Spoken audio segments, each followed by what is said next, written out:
Well, hello everyone, and welcome to Tuning Your Revit Template with Brian Mackey of BD Mackey Consulting.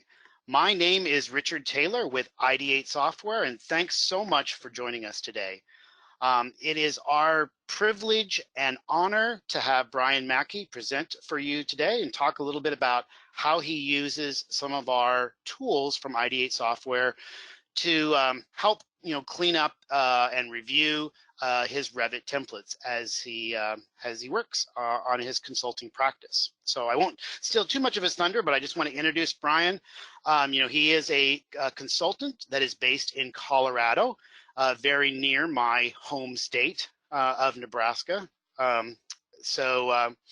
He also creates the Revit Geek blog, and of course he does many presentations across the globe at many different of the BILT conferences, which is the Building Infrastructure Lifecycle Technology conferences that used to be the older RTC, Revit Technology conferences.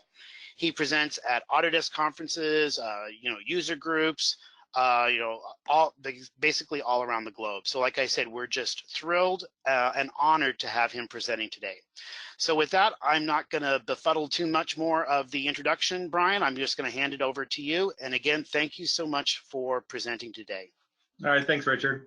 So just like Richard had said, I'm going to briefly talk about how I use some of the Ideate tools. By no means am I going to cover all of their tools or anything. One of the ones I was fortunate enough to be on the beta testing for some of the tools that are fairly new to the Ideate rollout. So I wanted to talk a lot about some of those stuff and just again how I use them. So I am a consultant and I get asked often to go in and review clients' projects or help create company templates, etc., create content. I do a lot of template creation and content creation for my clients. And this is where I start to use a lot of the stuff. Like, I know they've got like great tools, the clone tool and putting views on sheets. I don't use those tools a ton, so probably half the people listening here will be way better at using those tools as they get into it. And as Richard had said earlier, if you guys do have any questions, please type them in and we will try to answer those as we're going through. So, to kind of ask those questions as we're going along. And like I said, I'm only going to be talking about very few of those tools.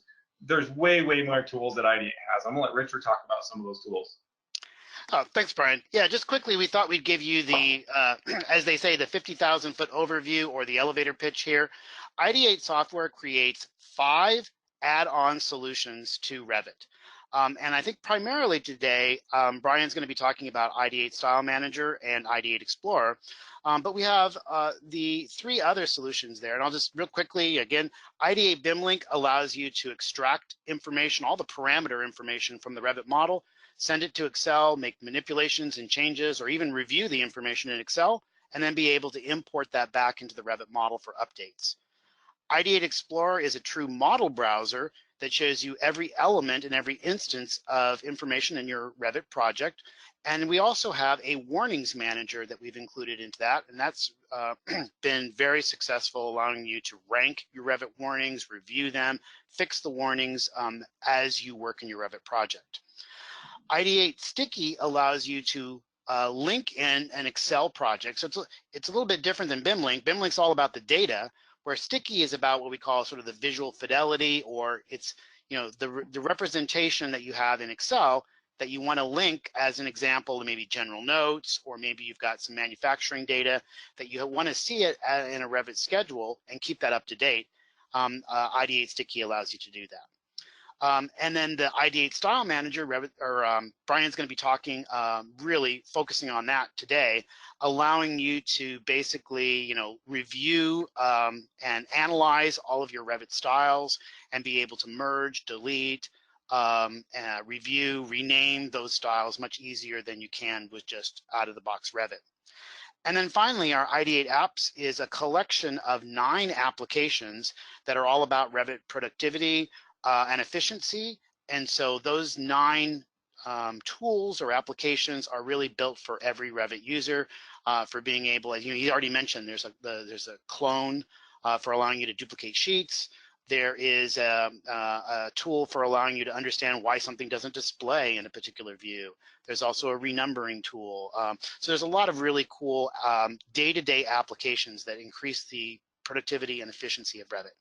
So with that, I am going to switch back then to Brian and have him focus on his presentation here for StyleManager. So yeah, one of the big things I would talk about with StyleManager, Ideate, you know, I'm fortunate enough, I talk to a lot of the developers and things and talk to them at all the conferences we all go to. And I was on the beta testing of the StyleManager. So one of those tools that was really, really beneficial to me. Some of the stuff that we go into and a lot of the tools that they get into, there's other ways to do inside of Revit, and there's ways to get to them. But the data, again, that most of the Ideate tools bring to the table are really nice to have helping for you.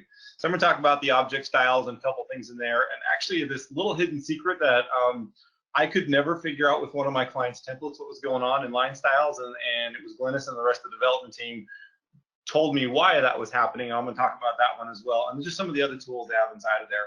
I'm going to talk briefly about just how I use Ideate Explorer when just reviewing templates and going into clients' files, etc. So I'm not a big PowerPoint person, so I'm just going to go ahead and jump right into Revit, assuming I can find Revit open in here. There we go. So I have several different clients things on, and by no means am I trying to pick on any of my clients. I try to remove their names, but it's something I see with every single firm I've ever went to, and I'm going to start off by picking on myself. So it's one of those things that just wanted to come in and start talking about things that are going on, things in here. And these are things that I don't care who you are, what firm you work for, you're going to have some of these issues when you get into there. So again, I said we're going to start off with looking at the StyleManager tool. So this was one of the new Ideate tools. I love this tool. I use it often. So the Ideate StyleManager, when you open it up, it's got this nice little home screen, talks about how to use it. It's a great little quick start help guide. I love this little home screen they've got set up. But then it goes through all these different types of options you can look at. This tool does work within families as well as within projects. As I said, I create a lot of content. So for me, I use this tool when I'm going in and either editing clients' contents, creating my own content, just to verify am I keeping very clean, concise content as I go through. So we'll just go ahead and jump into object styles. And I started with this project because this is one that I want. For me as a consultant, I've got my own standard library, and I take my standard library and tweak it a lot for clients. I go into clients, look at their libraries, but it's actually funny that when I come in here and start loading a lot of my own detail components, and this is not my template, this is a project I've done a presentation on for just detailing in Revit. When I start coming through here and I start looking at all the different object styles that comes in here, so this is giving me object styles in the entire project. Like I said, this really isn't actually a project. This is just a presentation file that I use for doing detailing. So 90% of it only has detail components inside of it. But just this in and of itself, this tool, let me come in here and start realizing that, wow, my standard is detail items. So my object styles are under detail items, and I start with the line weight that I'm going to use, or not line weight, the pen style I'm going to use, with an underscore, and then what type of line type is that. So when I went into this little presentation file, I started to realize that, oh, wow, some of my client's stuff snuck in here. So I might have accidentally loaded a client's template inside, or client's detail component inside of here, or whatever. And so it really quickly allows me to see what's going on inside of here. Like I said, you can do a lot of this in many different ways. If I just come back to Revit and I go to Object Styles, and I open up the Object Styles dialog box, yes, I can come down to detail items and I can see all of those object styles that are sitting here. I have a rule of thumb that when I start finding object styles that don't match my standards, I start changing the colors of all of those. So this is my way to figure this out. It's like, oh, okay, I changed the color of all of these. Now I've got to go back into a view, and in every single view, I've got to go start saying, do I see any of that dark red color inside of here, right? So if I come down here and start looking at this detail, do I see anything dark red? And this was prior to StyleManager, my way of going through and troubleshooting some of this stuff. Dark red, yellow, whatever color you may choose, but I go through and started changing a lot of the information and what's going inside of there, right? I'm not actually seeing any of that stuff inside of here, so it's kind of nice to realize, oh, no, wait, there is a red one. So now I can realize that either this came from one of my clients, or I forgot to do a save as when I tweaked with my detail components before I put it onto their server. So this was my tedious way of going through in a project, changing the colors and looking at what's going on. But if we go back to the StyleManager, what's great about this is not only does it just display, in this case, all the object styles, but I can come down here and select all these object styles and hit the Analyze button. And when I'm hitting this nice analyze button here, it's going to take a few minutes to think, and it depends on the size of your project, the quantity of views, the amount of detail components loaded, all of that stuff. It can take some time, but it's going to go through and start analyzing all of those object styles and then telling me which families have those object styles associated to them. This is one thing that I really like about it. It'll actually allow me to merge object styles here.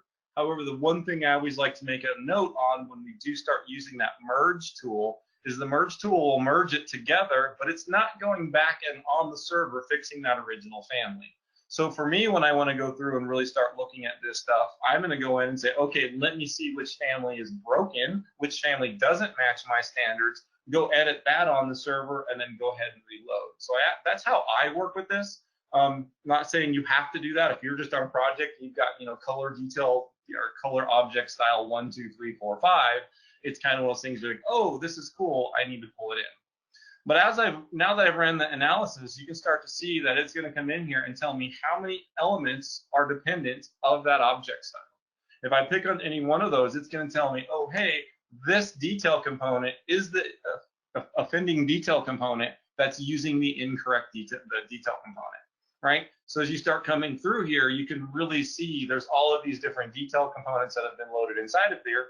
In this case, it would do the same thing for doors, windows, etc. But in my case, it can go through and start giving me that list. Now, if I were to come down here and see that, oh, gee, I've got this detail item 05, and I know that should be my 05 hidden, I can actually hit this merge button. But like I said, when I go through and do that, this isn't fixing the family on the server. It's just fixing this version inside of this Revit project. It's changing the object style in this case in that detail component version in this family only. So I can come down here and be like, oh, I don't really want this to be detail item 05 hidden. I can hit the merge button, and then I can come down here and say that should be the 05 hidden detail component. Hit merge, and it's now taking that detail component's object styles, replacing it, and then putting it back in. And correct me if I'm wrong, Richard, or anybody else on the Ideate team here, that what it's actually doing is opening that family, changing the object style, reloading that family back in. Am I correct in that?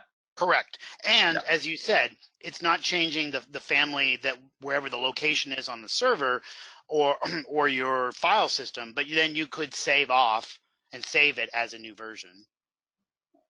Yeah, so you'll see that now the detail items hashtag 05 hidden is no longer there. And now if I go analyze detail items 05, theoretically, and I forgot what family that was, theoretically then this one should include that detail component, which it probably has more, but yeah, so it did include the, I think it was the membranes, or it was one of those. So it does do that. So yeah, there are some things going on behind the scenes where it's opening the family, it's changing the renaming the object style of that. Also, I'm assuming, and again, Richard, correct me if I'm wrong, I'm assuming that it's going to go through and come in and change line weights to that as well, and line patterns. Yeah, it's going to match the object style, Yeah. whatever's set on for that particular object style. Yep.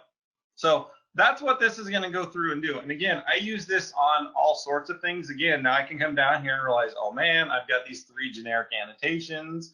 I can really just start coming through here and using this tool. And what's really funny about this, when I went through and did it, I started realizing how great this tool was. I literally started creating blank files where I loaded every single one of my things in. So I had a blank project. I started with no template. I loaded every single one of my detail components in to see which detail components didn't meet my object style, meet my standards. I then created another blank project for doors, loaded all of my door content in, and then just went through the object style or the style manager using object styles to say, hey, gee, what isn't matching my standards? And for firms out there like myself who've been using Revit for a number of years, it might be one of those things where I'm going to go through and change my mind. So I still might have some of my own personal standards, but they're my standards from 10 years ago. So it's really been beneficial to start creating blank projects. I load everything into those projects and then just start using not only object styles, but the rest of the tools here to see what's going on, what's happening inside of there.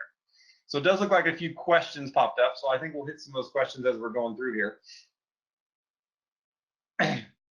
So question did come up, is that only fixing the families? Yes, it did. And then someone came up and asked the question, is there a sequence to how you make this selection? For instance, first pick the source, second pick the target. When you're, I'm assuming you said the selection, you're talking about the merge. So yes, you're always going to pick the one you're going to the source that you're going to merge into. So I'm going to take this one. I want to merge it into detail items 01, which I actually don't even have. That's kind of hilarious. So I'll pick a different one that actually is in there. So I'll grab this one that's just 03. Again, I'm going to grab 03. I'm going to hit the merge button. Then on that 03, I'm going to come down here and say, gee, that should have just been my detail items 03 solid. All right, then I'll go ahead and say merge. Now this one's going to probably take longer than the previous one because I was purposely picking on that previous one that only had one family because it's only opening one family and making those corrections. Now that I'm going to go through and do this with, I think it said 17 families or whatever it said, it's going to take a little bit longer because it is behind the scenes opening up 17 families, renaming, rechanging the standard, the line weights, the fill pattern, anything else associated to it, bringing it back in. So I probably shouldn't have chosen that one. I probably should have chosen the one that only had 02 hidden, but I can answer some other questions. Well, and then also you ahead. can do a multi-select as well. So like in that case, like the sequence that the question was asked from Godem about, you know, the sequence, you could select, let's say 5 things, 5 non-standard object styles as an example, and then merge it into one approved object style, if that is something you want to do. So the sequence is you can select one or multiple, then choose which one you want. You know, and I was talking to somebody about this tool, and I don't remember how long ago it was. I think it was somebody else who was on the beta, and somebody actually said, oh, gee, so if we were changing our mind and we wanted to go from hashtag 03 to 03 solid or something like that, we could technically use this tool to change all of our standards and then save all of our families back out. So their theory was they could load every single one of their families into a blank project, like I said, create one object style, merge it, and then save all those families back out from the project browser. That's absolutely something you could do. I think there's better ways to do that, but this tool absolutely could be used to do that. And there is a question from Ben that I'm just going to jump in. He was asking about the you know, is it showing the level? I was thinking that he was asking about the level, like it had, which I don't even think you can actually set an object style for a level. Right, Brian? As far as I'm trying to remember, it's like a default. You have object styles for levels, but so right here, the button that I don't have checked, and that was actually probably something in here, you do have built-in object styles. So I don't have built-in object styles selected because it's going to look at everything, analytical surfaces, blah, blah, blah. If it's built in, I really don't care, right? If it's built in, it is a built-in object style. I don't really care in my mind about the built-in object styles. I care about the custom ones that I'm dealing with because yes, it's going to just show you the built-in object styles and I could probably go analyze it, but it's not like it's going to be telling me what's going on with that object style. And I can't even analyze that one anyway. Let's try to find out a different one. Yeah, so I don't even know. I don't ever look at the out of the box ones, so I can't even analyze them. But so yeah, it does have the built-in ones. I don't know if levels are going to show up inside of here. Again, I haven't really looked. Well, and I think the question that he had was is it going to show what elements are associated with the level? Now, so the answer to that is we do have another application within Ideate software, our Smart Delete, which will allow you to review information like a level and then basically select and say what things are associated with that level. Yeah, and Explorer will also let you organize things that are associated per level, and I do use this tool for that all of the time, and then I can change the properties. If you're looking at levels, either the Explorer or the Smart Delete tool will do those, and I'm going to talk a little bit about Explorer coming up, so we maybe, if somebody reminds me, we'll talk about that there. And then there was another question. So the question was kind of a follow-up saying, so you can save the library back to your standards folder when you are done cleaning up. Yes, you can. Out of the box, Revit. So if you cleaned it all up, and again, this is one of those things where I said I start with a completely blank file. In my blank file, I don't even use the out of the box like architectural template. I start with 0 template. And then when I go through with that 0 template, I make sure everything's purged. Like I get rid of all materials, I get rid of everything. But then yes, if you've gotten rid of everything and the only families that are down here are system families and or the ones you've loaded, out of the box Revit, you can right click on families and hit save, and it will save them out to a folder. So you could go through, if you did use this, like I said, to change your standards from hashtag #05 to #05 solid in all of your families, then you absolutely could come in here and say, okay, now I'm going to save these families back out. There are additional add-on tools from other people out there. I don't know if Ideate has one. One of them actually says you can just go up, one of the utilities out there I know of, you can go out and just say, hey, I only want to save out detail components, or I only want to go save out this category. So you could choose categories, but out of the box Revit, it does give you the right click save to save all of those families back out to whatever folder you want to do. And Brian, there's a question here from Christian about, it says, how are your Revit icons showing 19 and 20? I'm not quite sure I understand that. I mean, you are now. He means down here, he's paying attention to my. Oh, that's right. So yeah, this was something Brian Payne in Twitter sphere. If you actually Google, if you look at Brian Payne in Twitter, he actually used to go through and just give these actual extra icons on here. But if you go to the Revit forum, there's a whole thing on the Revit forum now about how to do it, how to replace it. So revitforum.org, and Aaron Maller's kind of been doing it all, and he actually has it for every Autodesk product. I personally switched between Brian Payne's and Maller's because Brian Payne did it in the lower right corner and Aaron Maller does it in the upper right corner. So that way I could actually have it kind of zigzag as well. So yeah, there's a whole thing if you go to the Revit forum talking about the icons. Okay, thank you. And that's actually a good sort of point, just that this particular application you're using, you're using Revit 2019 that I see, but it is available for 2017, 18, 19, and 20. Yeah, and I do have it set up for 20 because I got something I want to show on 22 that this tool actually allowed me to figure something out that I got to report to Autodesk. So yeah, that's how those icons are being stored. And so another question came in here, said, can you reverse it? Darren, I'm not sure I understand what you mean by can you reverse it. I was thinking he meant maybe the selection, because there was the question about like the sequence of like how you select the items. So I'm not quite sure I understand the question. I guess maybe you changed your mind, he said. He followed up. So no, if you merge the two, there's no going back. However, you still have that original family on the server, so you can just reload it from the server, and then yes, you went back. But no, if you had downloaded like a Kohler family and you reverse engineered it, and you don't know where somebody saved that, you can't find it on the server, then no, you can't say, oh no, I wanted my hashtag #05 to come back. You're done. And then I think Mark had one. I'm gonna let you take this one, Richard, because I don't totally understand it, but I'm not sure I would even know the answer if I did understand it. So Mark, Mark asked is, can you save default styles as a set? Yeah,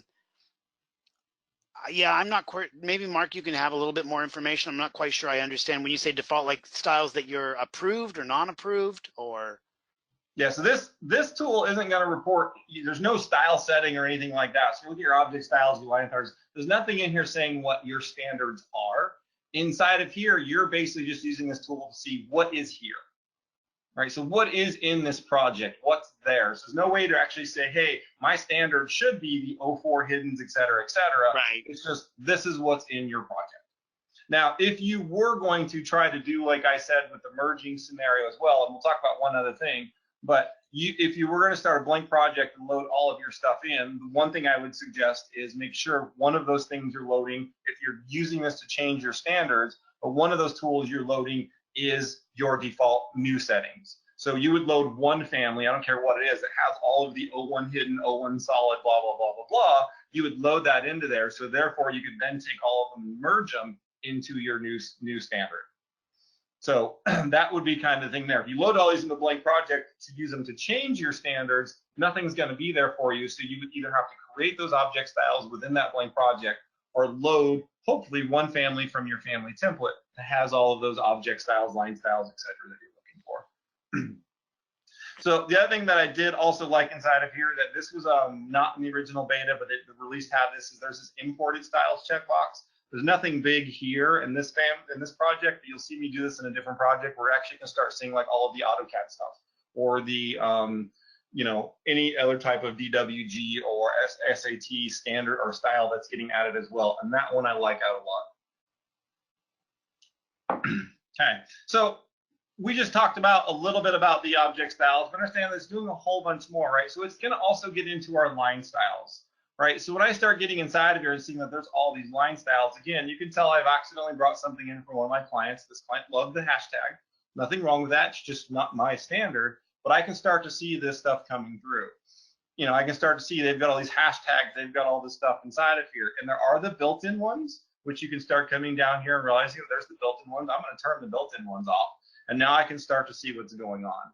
What is also very cool about this tool is it's going to highlight these ones. You're going to notice some of them are colored. Those are actually ones that are duplicated. So I'm going to uncheck the built-in because I got to get that one back. You'll start to see that I've got these pink ones, these red ones. If I hit isolate duplicates, it's going to tell you that these two are actually have the identical definition.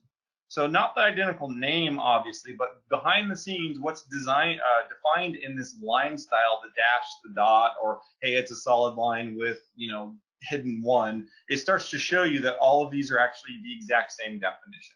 So you can start to utilize this tool to say, gee, why do I have one called hidden small when it's exactly the same thing as hidden, if that was the case? So this hidden, this hidden, and this hidden all are defined the same. So it does give you that isolate duplicates as well, or just automatically color codes them for you to start seeing, hey, which ones are in there together. Again, for me, I'm not going to analyze a whole bunch. You still have the same process. If you go analyze this one style, once you're looking at that style and you start coming through here, you're going to be able to go through and then see what's associated to that style. I didn't think that one would take that long, but obviously it is. I should have done like a 16 because there's probably nothing associated to a 16 line weight.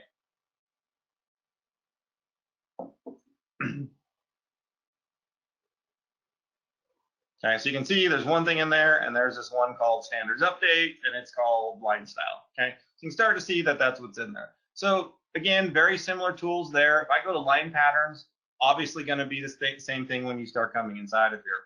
And the other thing that I like about this, and again, we could go back into Revit, we could go to the Manage tab, we could go to Additional Settings, we could go down to Line Styles and Line Patterns, what we were just looking at. You can come in here and you can obviously see what's going on with all of these.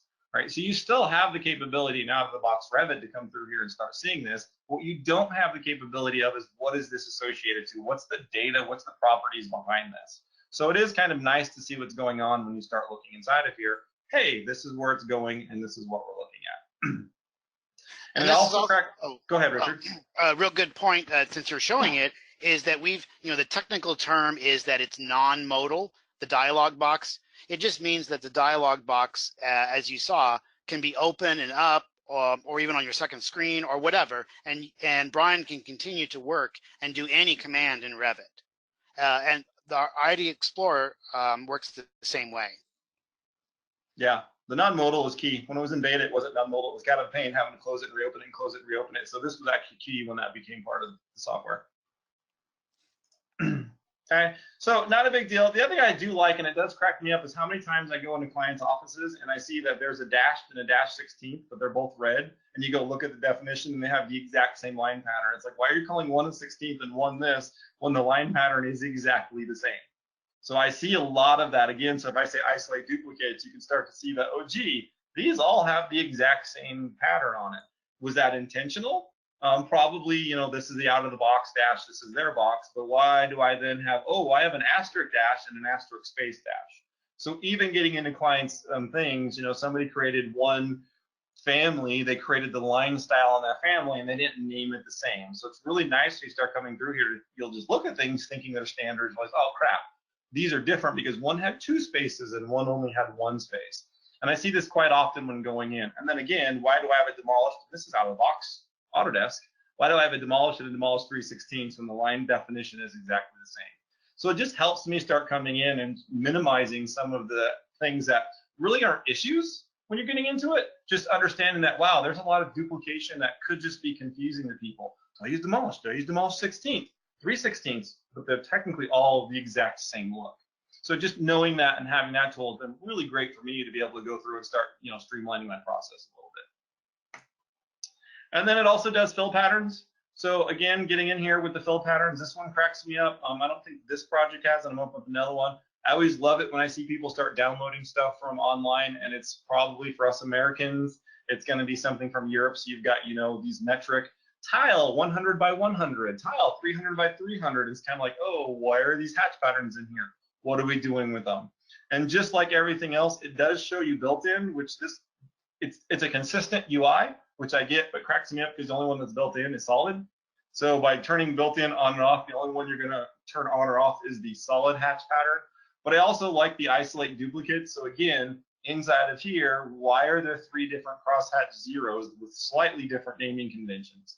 Right? What's going on in this particular project? What's going on? And again, some of this was me setting up a client's template and misspelling something in a few families. Those few families got loaded in. Oh, now it's there forever. So it's kind of one of those things, realizing that, wow, I really should have, spell checked some of my file names before I did this stuff. So just kind of things like that gets in, lets you see what's going on. And then again, you can come in here and analyze, okay, which ones did I spell incorrectly? What did I do wrong on these ones? Ones I can go through, it might not be being used at all. I might have fixed that in the family, but since that family had been loaded at one point in time into this client's template or this particular project, the definition is still there, but the definition might not have anything associated to it. So I can start coming through here using these analyze tools. And again, you can analyze more than one at a time. You can analyze them all at once. So you'll start to see that, oh, gee, I had this in here. Now, the one thing this tool doesn't do is more than likely, these ones aren't using this hatch pattern. More than likely, these families were created from a company template, company family template, where I actually misspelled this. And when I misspelled that, I realized that, oh, I should actually go spell it correctly. But I probably only spelled it correctly in the one family that's using that hatch pattern. So this isn't going to go in and purge out those hatch patterns that aren't being used in those families. It's not going to remove them. It's just going to tell you, hey, the definition of this fill pattern exists in all of these. I'm pretty sure I'm probably not using the rigid insulation hatch pattern on steel. Maybe I am, I don't know, but I doubt I'm using the rigid insulation hatch pattern for steel. So as I start to look at this, these might have that inside of there, but it might not actually be used, and it's not going to tell you that. You are going to need to go do it. Now, one of the things that's great about this one, and it's not in all of the dialogues, obviously, but this is a family. I can hit edit family. And when I do that, it's opening that family for me to edit and go look at. So now I'm in the family, I can go into use my, go up to my additional set, go up to my manage additional settings, fill patterns, and rename it. Or if I really, really wanted to, I could go back into the Ideate tool and notice that now it's updated automatically for this family. So, right, it's inside of here telling me, gee, this is inside of here. Let me analyze this hatch pattern. Oh, I am actually using this hatch pattern. Oh, but it's being used in this detail item. I'm pretty sure this fill pattern here is not rigid insulation fill pattern. So this hatch pattern is being used in this filled region, but this filled region actually isn't set up and used in this project. Right, so that's where I was saying this tool doesn't tell you all of those things. If I just go to my create tab, go to my filled regions, and I look at all the definitions of my filled regions, you'll see all of them inside of here, but it doesn't necessarily mean I'm using those. So you still might have to, oops, close my properties. You still might have to kind of come through here and play with some of that stuff and look at it, but at least it's a great investigative tool for you to start coming down and say, gee, what's going on inside of here? Where are these being used inside of there? Okay, and you'll see that it automatically switched from the project to the family as I'm sitting inside of here. So just thing to note, I'll switch from there, go back to my project, and again, you can see it's all updated. And it also remembers any of the ones you had analyzed previous as you're going back and forth from project to project or family to family. So it starts to go through and it really starts coming down and letting you analyze it. Now, same thing for materials. What's your standard material naming? What do you have inside of here? What's going on? You get all of the beautiful Autodesk phasing materials that they've changed names over the years. Phase comma demo, phase space dash space demo, and phase dash demo if you're using those or you're not. So it does start to come through here on like materials and everything else as you're going through and really just start showing you everything you've got inside of there, what's going on, where are you using them, what are they doing? So it really does benefit you to start going down. And like I said, if you start looking at this in an overall project, it does come in and start being a bit overwhelming if you start looking at every single thing.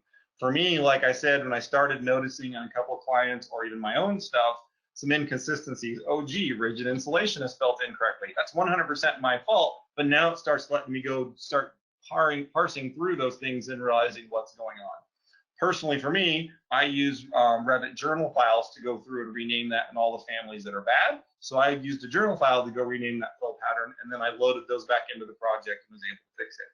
A lot of different ways to attach it and see it, but you can actually see that with all the new, Autodesk stuff inside of here, gee, these are the 3 that aren't being used. Those are the 3 or 4 that are being used. So I can simply delete, or if I wanted to, I could merge them if they had 1 or 2 things associated to it. It's funny. I was just going to ask you to delete because there was a question. You probably saw that. It says you can analyze and merge. Can you also remove any unused? And that's what you just did there. Yeah, and if you did, and again, I'm not going to do it for everything. I'm just going to do a few of these and hit analyze. The checkboxes, the filter checkboxes up here become really key. So the question is, can you remove any unused, like a purged unused? Well, if I can just check here, notice there's used versus unused. I can just come in here and say, I don't want to see what's not been analyzed. I don't want to delete anything that's being used. So you can use this here. I'm using default Windows keys of Control A to select everything. There was 3 here, not a big deal, but I use Control A to select everything, and now I can hit delete. And notice that when I do Control A, it is only selecting the things that are visible, not if they're unchecked via the filter. So I'm just going to come in here and say, okay, Control A, delete. There you go. So yes, if you really, really wanted to, you could go into a project, do a Control A analyze. That may take a long time. That might take not long at all, depending on how much content is in your project. And then you can just say, hey, now what's not used, what's unused, let me just delete them all. So absolutely, you can go through and do it that way as well. These become really, really nice. There's also a search. So like for me, I was looking for imports. Terrible project with all the imported materials that came in from AutoCAD or rendering materials that come in from AutoCAD.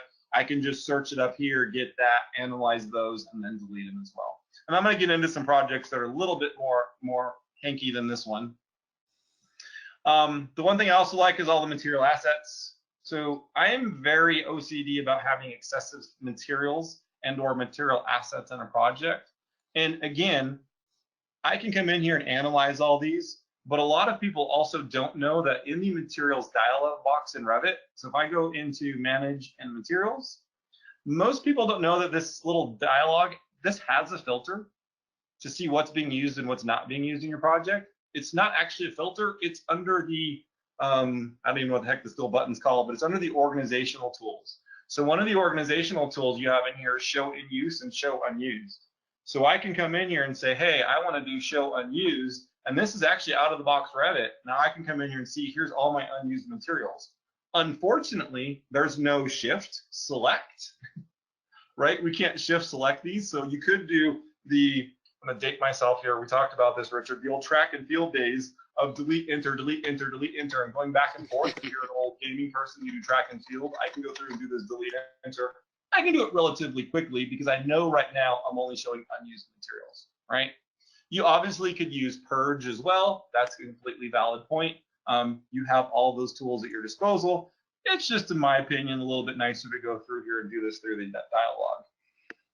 Now, the one thing I do want to point out, I did just go into materials and delete a whole bunch of materials that weren't being used.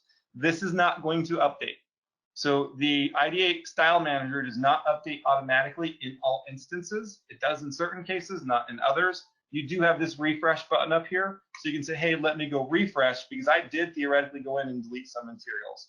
I will say, and this has been reported, and they're aware of this, that this does not always update. I have found sometimes I need to close the StyleManager and reopen it. The downside about closing the StyleManager and reopening it is anything I had analyzed, it forgets what was analyzed. So just an FYI, that could be a thing. I think I actually hit cancel, so I think it probably was refreshing. I just hit cancel in the material dialog box. But as you can kind of see, it's one of these tools, and you get the assets. And if you are in a project environment, what's really great about this, you can also start to then see what kind of filters are you using inside of here. So I don't know if you're a firm that uses a lot of filters. I am a filter team. I love filters, and my projects or my clients, their templates have about 100 filters in them. So as we start going in and looking at what filters are in here, what's going on with these filters, now you can start to see, here's some filters, here we go. Here's what more likely view or view template it's going to be associated to. So you can start to see, here's a view template, here's the views it's manually been associated to. I love this tool here because Revit gives us the capability filters, no way to know what it's associated to without using some sort of add-on utility. I love this tool here. So you've also got view templates, so you can look at view templates, right? What view templates are they being used? And some of these things like view templates, there's no need to analyze, it just does it. So view templates and material assets, they just automatically pick them up. What's great, you can see you got your view templates, you can see what's going on over here. And then also scope boxes. There aren't any scope boxes in this project, so it's completely blank. Okay, now I do want to open up a different project just because I wanted to show something here, and I probably have way too much open now. Oh, cancel, I meant close hidden. So I'm going to come up here and grab one of these tools here, and I think it's this one. One thing that was great that StyleManager actually put out to me. So I did my typical standard. I went into my additional settings. In my additional settings, I went down to the line styles. And for this particular client, we kept having these line styles sneak in. And even in the template, I'm like, why are these old line styles, right? They changed their mind. They converted what they wanted them to do. Why are we getting all of these old line styles inside of here? So I have this theory. I change it yellow. And that way, when somebody in the office complains to me that they can't see this line, why is this line yellow? Then I've, eureka, found what the problem was, right? I can try to delete this. It'll come back. I go into projects, I delete this line style, I open it up the next day, this line style is back. What is going on? What's happening here?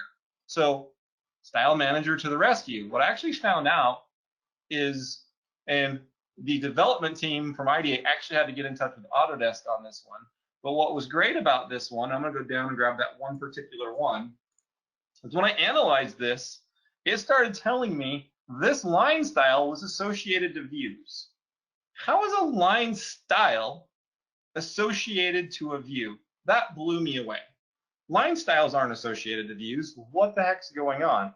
Well, what happened is this line style got associated to a view template. How did a line style get associated to a view template? Well, I'll explain that to you. Is if somebody came in and they went to the view tab, we're gonna have a modeled object in here, draw something real quick. If somebody was in a view and they went to the modify tab and used the line work tool, and they chose one of the lines and associated that line to an object, and then somebody said, let's go create a view template from this view, that line style is now associated to this view template. Pretty flippin' bizarre. So that's one of those great things in Autodesk Revit tool that you have no idea that that relationship is happening. So the whole reason why I have this line style here is because somebody originally, for this client, created a view template from a view where the line work tool had been utilized. So knowing that, I knew it was associated to this view template. What I did, somebody just put in the comments, view templates are so voodoo. Agreed.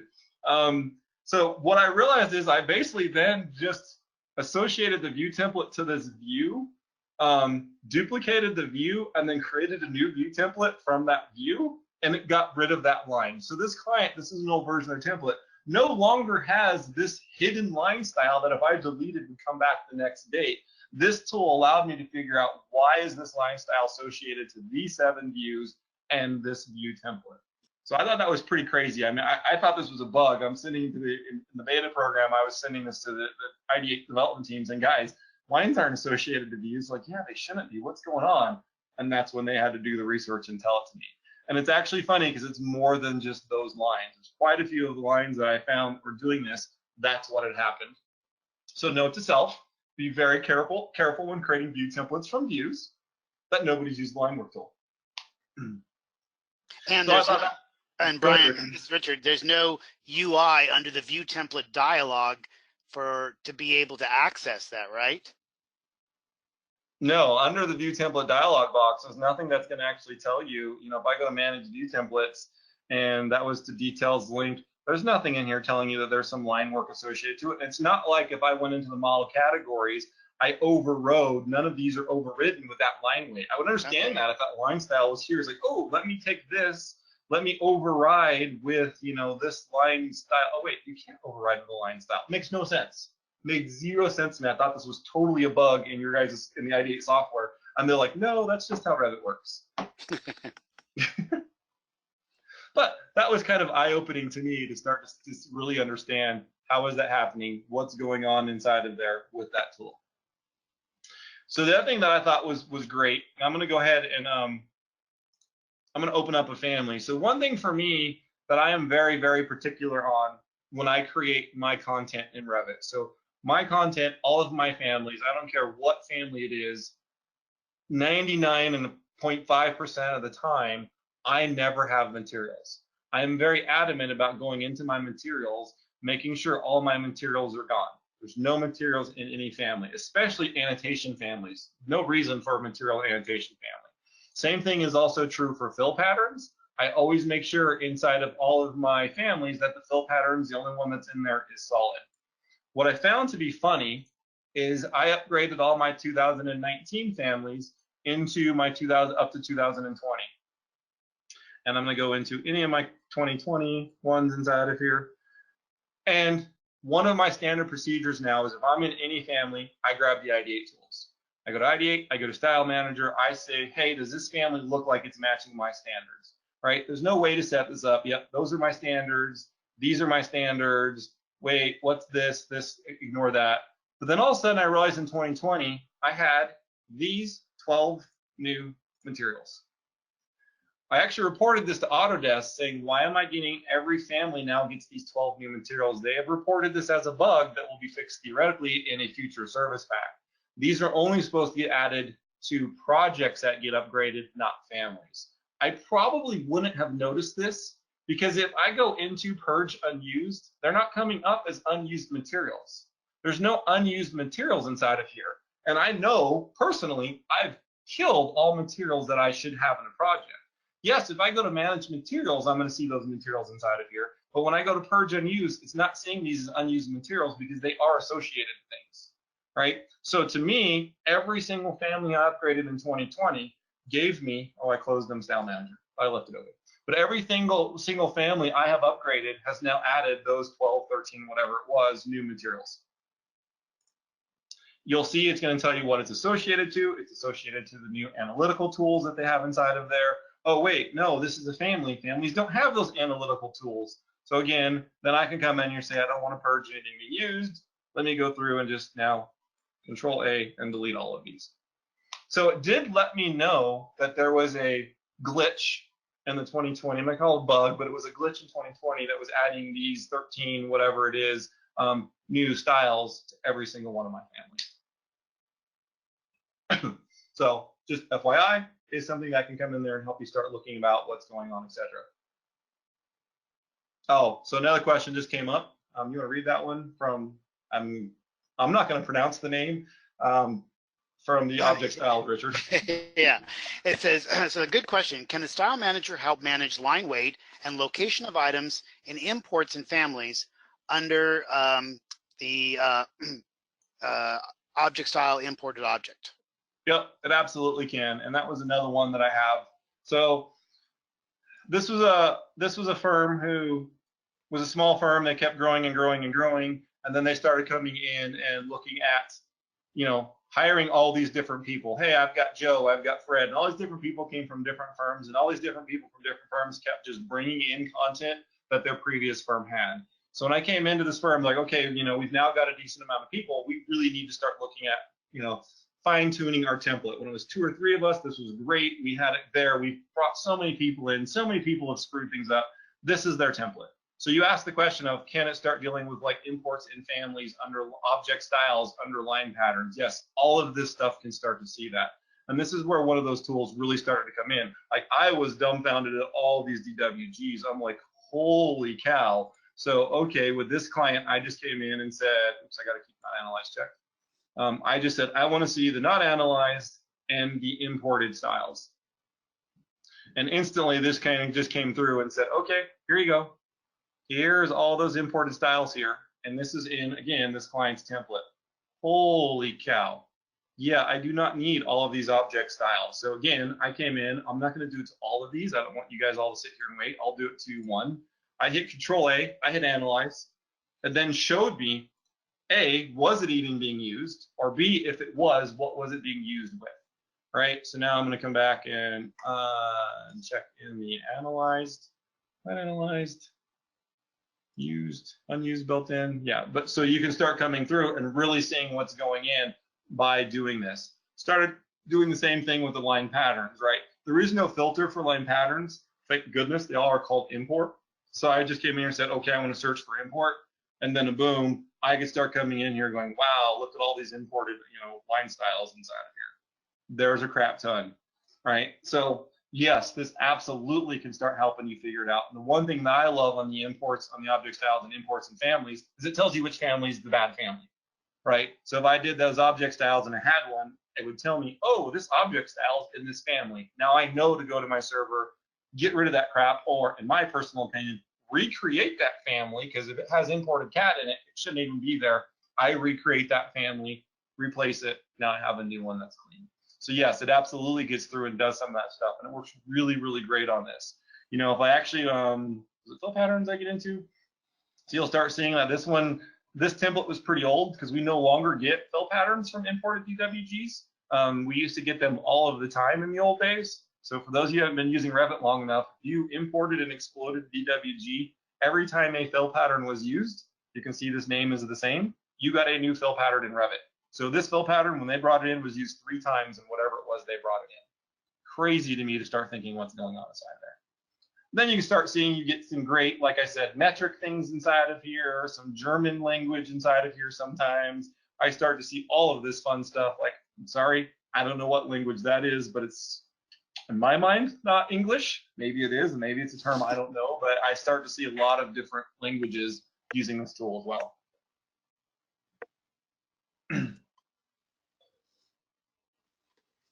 Sash thinks it's Italian. Yeah, I wasn't going to take a guess. So, so just some of those tools, getting into it. These are just things I do. And again, for me, even in family creation, I use this tool. Right, every family I get into, it might be one of my own families. I might be going, holy cow, I just need to go tweak this one thing in this family. I just did this yesterday. I still run this tool. I run this tool every single time I open up something. I was just doing the annotation families. I think yesterday I literally just played with my room tag. No, it wasn't room tag, that was my symbol. I just played with my symbol yesterday, and I played with my graphic scale. I don't care what it is. I open up a family. I might be changing one simple thing. I am still running the StyleManager tool. I go through real quick to see, is there anything broken? Is there anything that's not either out of the box or standard? Do I have any fill patterns? Do I have any materials? Do I have any material assets? Cool, I'm done. I go on. I go on with my life. But I do run that every single time. Saw school, it was Polish. Oh, and I know, Brian, we're I'd say 5 minutes to the bottom of the hour or the half hour. Yep. So bottom of an hour of content. So yeah, the last thing I was going to talk about is Explore. And like I said, I use this a little bit. I don't use this a lot when looking at template stuff. And somebody had asked the question early on, gee, can you see what's associated to what level? So when you do go into Ideate Explorer, it's going to start off by your active view, which this is a beautiful tip, that tool that does that, because it'll usually, if you're in a smaller view, it won't take as long to process all the data. But you can switch it to entire project. You can also then sort it by however you want to sort it in Revit. So like you can come in here and say, hey, gee, I want to sort this by the level. So somebody asked, hey, can you see what's on what level? Absolutely you can. You can start to see what's going on in each one of those levels, what's there. What I love about this is if I grab all the walls, I can start changing them from lower level to main level. You can quickly move things from one level to another level, just starting to come in here and use this tool, right? But where I like to use it on template sort of stuff is I leave it on category. And then I can start coming in here and saying, oh, this client's template has 385 CAD imports, not CAD links, CAD imports. So why are there 385 CAD imports? What cracks me up about this is one of those scenarios where you started seeing these names come from clients or from firms of previous employees. So employee came in, they brought something in, they put it in the template. Gee, this person came from this client, this person came from this client, this person came from this client. It was really starting to come through and look at it. And you're like, man, what is going on inside of here? So one thing that's great about Explore is you can select something, and if you double click it, it'll take you to the view, just like in Revit's show command. So if you double click this, it now took me to this view to realize, oh, here's that little DWG that had been imported. It was a bracket, right? Hopefully you have a standard detail component for that, so you can delete it and you can replace it. So you can start going through and really starting to see, wow, what's going on inside of here? What do you have? What's going on? And one of them cracked me up, and I don't think it was this client. One of my clients had one DWG that was in there like 554 times. It was the arrowhead. So somebody had brought in an AutoCAD DWG, exploded it, and the little arrowhead was a block. Therefore, that block is now an imported DWG, and it was in there 554 times. Another client I did this for, there was another block in there several hundred times. It was a blank thing. So it was a block that had been undefined or something. So it really starts to let you come in here and start looking at what's going on, what's happening. And again, oh, gee, there's 3 of these architectural ticks. If I select the one and come into it and double click, again, it will zoom me into that. Oh, okay, it's this blank. Oh, no, it's there. It's just hidden behind this filled region. So there's something there. It's just hidden behind the filled region. Therefore, nobody knew to even delete it. All right, so another one of these tools, start looking at people's standard detail library, start looking at this, and I can really start to find tons of things happening inside of here just using the Ideate Explorer. Another thing that I'll do a lot of times too is when I'm creating templates, I use the Ideate Explorer. Again, I'll just come back to, we'll go to this one because this is somewhat is I've been working on. You know, I can come inside here and see there's one linked CAD file in their template. But what I start to see is, gee, why are there 7 detail item tags placed? Or why are there 7 door tags placed? And one of my clients, I went to their template, there was like 185 versions of a room tag. And I'm like, why are there 185 versions of the room tags, right? So what's nice about this is you can start to come in and be like, oh, okay, here's the room tags. Why are these in there? Let me go down to this one. And if I double click, oh, this is just in their example floor plan of why it's in there. Great. The client that had 85 of them, yeah, it was like there were a whole bunch of different legends where these were put in the 85 different legends, which was, yeah, no, those aren't supposed to be there. So it is nice, and Richard did talk a little bit about it, is if you are in here and you're realizing that, oh, I don't really want this, if you check it, it still does have the Ideate delete. What's cool about that is let's not delete a room tag, let's delete the room. If I go in here and say, hey, I'm going to delete the room, and I hit the smart delete, it's then going to tell me, oops, I thought it did. Should be telling me it's deleting the 3 tags too. You have to do, this is actually the Ideate delete. You still selected. Now go up to the tools and just hit smart delete. Yeah, that's right. I knew it was something like that. So I go up here at the smart delete tool. And when I hit the smart delete is then going to come in and say, oh, if you delete this room, it's going to delete these other tags as well. So it does have the tools, and again, since this is non-modal, can be a free floating, you can still go back and use other Ideate tools, other Revit tools, other tools from other add-ins as well. I honestly, when I showed you guys the levels tool, when I'm sorting this by levels, I have a tool from Revolution Design that will actually let me move everything from one level to another, so I can see what's in here, select all those things, and then say, hey, go move them to another level. He has a tool that lets me select it as well, but it's not a pretty graphic interface like this, which I like. So that's, again, I use a little bit more of this for template stuff, but not a whole lot. And then the last thing, and Richard did talk about this, this is fairly new. This is an amazing tool. The Explorer warnings is huge. For those of you who've never had to go in or don't pay attention to looking at warnings and getting into the stuff, you get in here and you start looking at the warnings, etc. The warnings will start breaking it down. And granted, this is a template. There's not that much stuff inside of here except for like improperly closed things.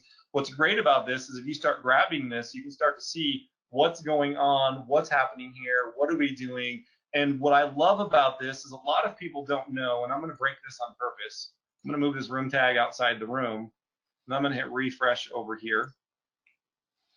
Oh, it might not tell me because the room's not bounded. I'm going to go bind this room. So one thing I love about it, that Revit actually will give you, okay, I want that to be broken. Revit will actually give you, if I select an element, Revit actually gives you this warnings dialog box, which is different than going through the warnings inside of Revit. When you select a single element or elements of a category, and this show related warning shows here, it a lot of times gives you fixes in the corners. Like unjoin, move to room. There's a lot of different warnings that will actually give you the way to fix it right here. You do not get that through the Autodesk manage, manage warnings. I can go see, gee, there's this room tag outside of it, and I select the room tag. I do not get the move to room thing. In the warnings dialog box, you do not get any repairs. Selecting the element, going to the warnings, related warnings to that element, you may get an option to fix. So what I love about this is through the Ideate Explorer warnings, I can come back here to tags, select just the top category, hit show warnings, and say move to room. I can literally fix hundreds of these warnings all at once.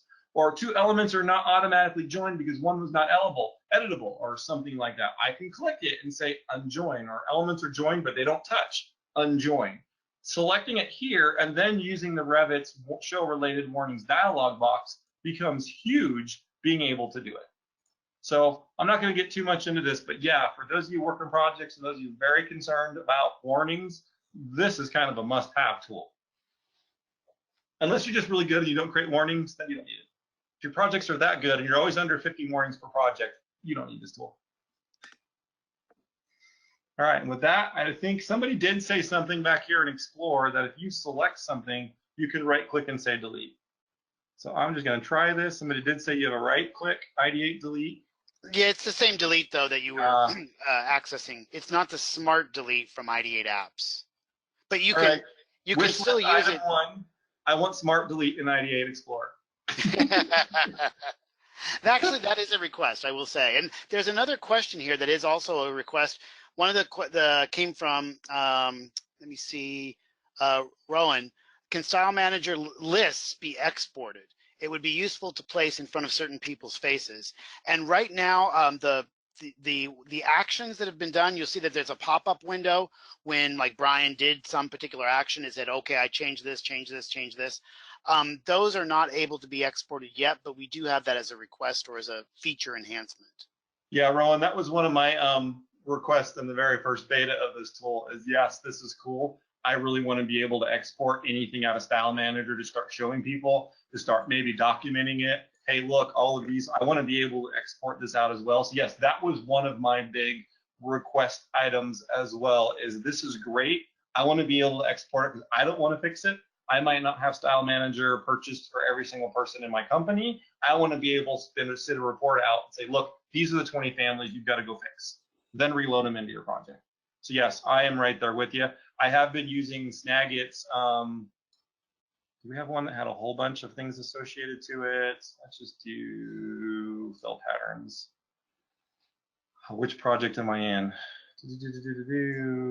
This might be associated to a few things, but I have been using just, unfortunately, Snagit to try to come through and capture this stuff. Although I don't think Snagit sees this as a scrolling window, which is what I was trying to do. So if I go print screen, Snagit does not see this. So I don't know how behind the scenes UI programming works, but I would love it if Snagit could see this as its own entity, be able to do the scrolling tool as well. So for me, I've just been stretching this up as big as I can, Snagit, and then saying go fix these things, people. But no, I'm right there with you, Rowan. It would be really, really nice to be able to export this report.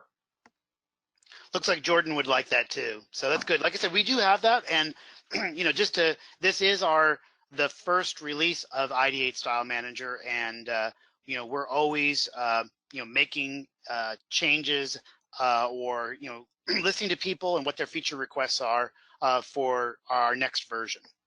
Yeah, and I say that very much so, since as like I said, as a person being in the beta and doing this out, and there was a lot of people up there, there are a lot of things that added in here that the first beta release did not have. And trust me, this is extremely much nicer. The tool is always helpful. The interface is way nicer than what it used to be. So being able to export, yeah, I hate to say it, it's not like the Autodesk, the Revit wish list, but yeah, just keep telling them that's something we need. Well, and even you were showing Ideate Explorer. That was a tool that was introduced in Revit 2008, I think, which was the very first API for Revit. So it's been around for 10 years. And what you see as the original interface for Ideate Explorer and what it is now, there are so many new features and new functionality, and just the UI is quite different as well. Yeah. But I want to thank everyone for their time and attention. Again, this particular webinar recording will be available on our Ideate software website later on. And I want to thank so much Brian Mackey for his excellent presentation. I think there's a lot of good information when it comes to reviewing templates, as well as Revit project files as well. I mean, all these tools, you know, Brian was focusing today on templates, but it can really be very helpful with the Revit projects as well. So I want to thank Brian and thank everyone for your time and attention today on the webinar. Thanks, everyone. Have a great day. Appreciate it.